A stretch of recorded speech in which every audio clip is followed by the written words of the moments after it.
మా అమ్మ నా ప్రిస్క్రిప్షన్ మందులను దొంగిలించిందని నాకు తెలిసింది, కానీ వాటిని మళ్ళీ పొందాలంటే నేను ఆమెను అరెస్టు చేయించాలి. నాకు 19 ఏళ్లు, వేసవి సెలవుల కోసం నాకు 90 రోజులు సరిపడా అడ్రాల్, అడ్రోల్ మందులు ఇచ్చారు. కొన్ని రోజుల క్రితం చాలా మందులు తగ్గిపోయాయని నేను గమనించాను. నేను మా అమ్మను అడిగితే ఆమె అది చేయలేదని అబద్ధం చెప్పింది. కానీ ఇప్పుడు డ్రగ్ టెస్ట్ చేస్తే పాజిటివ్ వస్తుందా అని అడిగినప్పుడు మాత్రమే ఆమె నిజం ఒప్పుకుంది. మా అమ్మకు జీవితాంతం వ్యసనాలు, దొంగతనం చేసే అలవాటు ఉంది.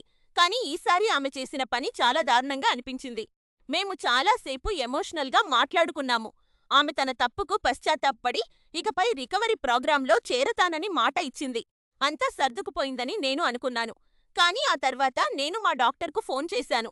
ఇవి కంట్రోల్డ్ సబ్స్టాన్స్, నియంత్రిత మందులు కాబట్టి పోలీస్ రిపోర్ట్ లేకుండా కొత్త ప్రిస్క్రిప్షన్ ఇవ్వలేమని వారు చెప్పారు. ఇప్పుడు నేను ఏం చెయ్యాలో తెలియక దిక్కుతోచని స్థితిలో ఉన్నాను. మా అమ్మే నా ఇద్దరు తోబుట్టువులకు ఏకైక అభిభావకురాలు. మాది తక్కువ ఆదాయం ఉన్న కుటుంబం. మా తాతయ్యలు, అమ్మమ్మలు ఆర్థికంగా సహాయం చేసినప్పటికీ మా అమ్మే మాకు ప్రధాన సంరక్షకురాలు. సొంత రక్తానికి అలా చేయకూడదు అని నా కుటుంబ సభ్యులు నాకు చెబుతూనే ఉన్నారు. కానీ నేను ఈ రిపోర్ట్ ఇవ్వకపోతే నాకు మందులు అందవు. జూలై నుండి నాకు కఠినమైన సైన్స్ క్లాసులు ప్రారంభం కాబోతున్నాయి. గతంలో మందులు లేకపోవడం వల్ల నేను కొన్ని సబ్జెక్టులలో ఫెయిల్ అయ్యాను. నా తోబుట్టువుల స్థిరత్వాన్ని కాపాడాలా లేక నా భవిష్యత్తును కాపాడుకోవాలా అని నేను తీవ్ర సంఘర్షణ పడుతున్నాను. నా మందుల కోసం నా సొంత అమ్మనే పోలీసులకు అప్పగించాలా లేక ఆమె చేసిన తప్పును ఊరుకోవాలో నాకు అర్థం కావడం లేదు.